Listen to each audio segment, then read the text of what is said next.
Hi folks, it's Tim, Golf 5 Tango Mike, and today we're going to look at how I've installed my 50-foot doublet antenna.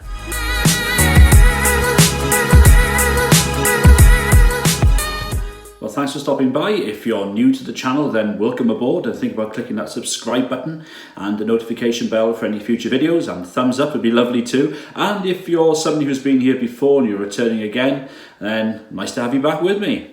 So now the shack is, well, basically complete. If not, it's still a bit echoey and a bit sort of, not quite full of what it should be, but we're getting there. Anyway, apart from all that, we're now in the shack. We've got a laptop, we've got a radio, a tuner, and we now got an antenna. So what I thought I'd do is show you how I've installed the doublet antenna.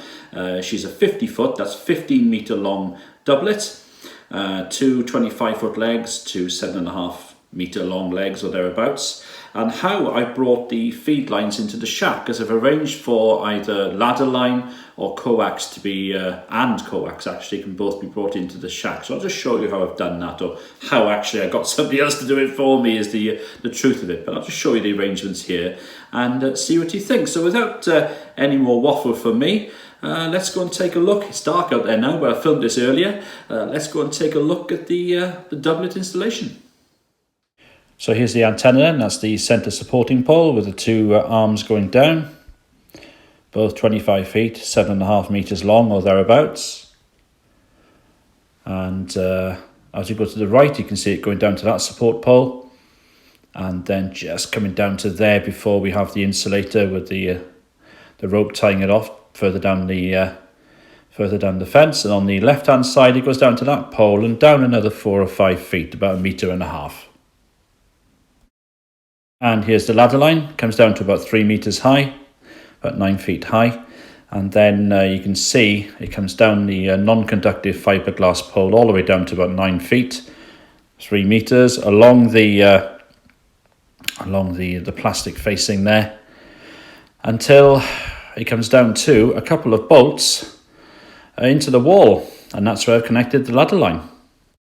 The coax comes in through this little box here, weatherproof box. Bit of conduit through the wall there.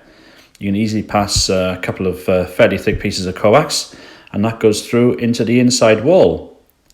And then you can see it comes through that sort of little receptacle there, sort of a bit of a flange receptacle, comes through there, and the coax comes in.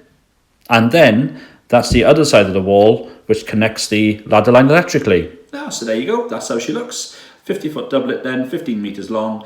Great on 40, okay on 20, okay on the lower bands, on the higher bands, sorry. I can't get 80 metres at 50 foot, 15 metres is just too short for even the old Kenwood AT230 tuner to deal with, and she's a good little tuner, this. So, I may have a plan looking ahead as to how I can maybe make 80 metres come alive here, and also how I can do that without sort of making the higher bands any worse. I'll have a ponder over this. I've got an idea in my head, and I might be bringing that to fruition over the next couple of weeks. Anyway, for now, I've got an antenna. 40 meters is great, which is my favorite band anyway at the moment. That changes.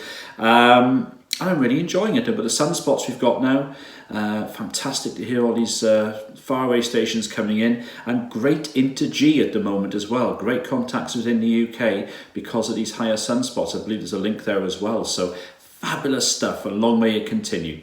So I hope that's given you some sort of food for thought as to how to bring feed lines into the shack. And I'll wish you 73 and stay safe from G5TM. All the best now, and take care. Bye-bye.